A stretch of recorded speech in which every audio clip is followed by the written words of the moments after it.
প্রিয় শিক্ষার্থী বন্ধুরা, আমরা জানি তোমরা অধীর আগ্রহে অপেক্ষা করছো তোমাদের নতুন বইটি এক নজর দেখার জন্য।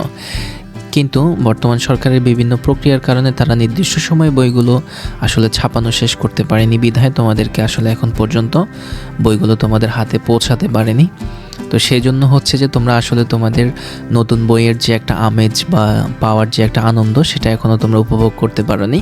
কিন্তু আমরা জানি তোমরা অনলাইনে চষে বেড়াচ্ছ তোমার এক নজর নতুন বইটি দেখার জন্য। সেই জন্য আমরা তোমাদের কনসার্নটা বুঝতে পেরেছি, তাই আমরা সিদ্ধান্ত নিয়েছি তোমাদেরকে এক নজর তোমাদের নতুন বইটি এক ঝলক দেখিয়ে নিই। কেমন হবে?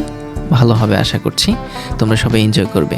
এই হচ্ছে যে আমাদের ক্লাস 7-এর ইংরেজি বইটা তোমরা দেখতে পাচ্ছ। কাভারটা হচ্ছে যে ঠিক এমন অসাধারণ একটি কাভার। এখানে তোমরা আছো ছেলেরা আর এখানে মেয়েরা আছে। আচ্ছা, এরপরে হচ্ছে আমরা এখানে দেখতে পাচ্ছি যে national curriculum text book board Bangladesh.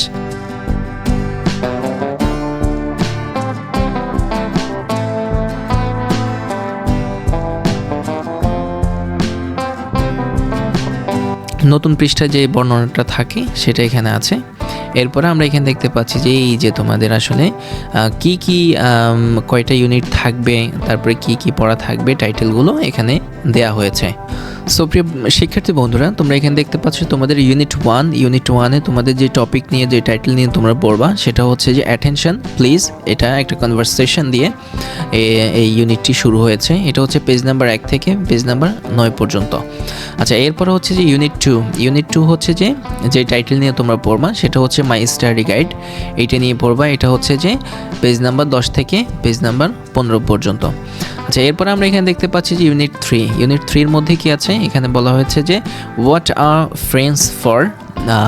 এই টপিক নিয়ে তোমরা পড়বে এই টাইটেলে। এটা হচ্ছে ইউনিট 3 আর এটার পেজ নাম্বারটা হচ্ছে 16 থেকে 25।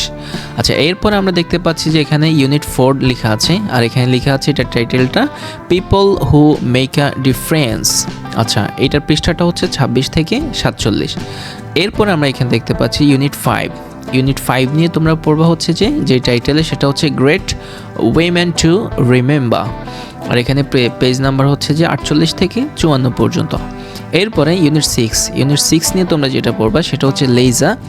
আচ্ছা, লেজা নিয়ে পড়বা আর এখানে পৃষ্ঠা হচ্ছে 55 থেকে 71 পর্যন্ত।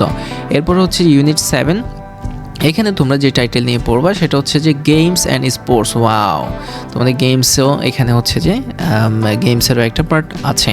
এরপর হচ্ছে এটা পেজ নাম্বার 72 থেকে 85 পর্যন্ত। এরপর হচ্ছে ইউনিট 8-এর মধ্যে দেওয়া হয়েছে যে লাইকস অ্যান্ড ডিসলাইকস। লাইকস এবং ডিসলাইকস নিয়ে এখানে আলোচনা করা হয়েছে এই টাইটেলে।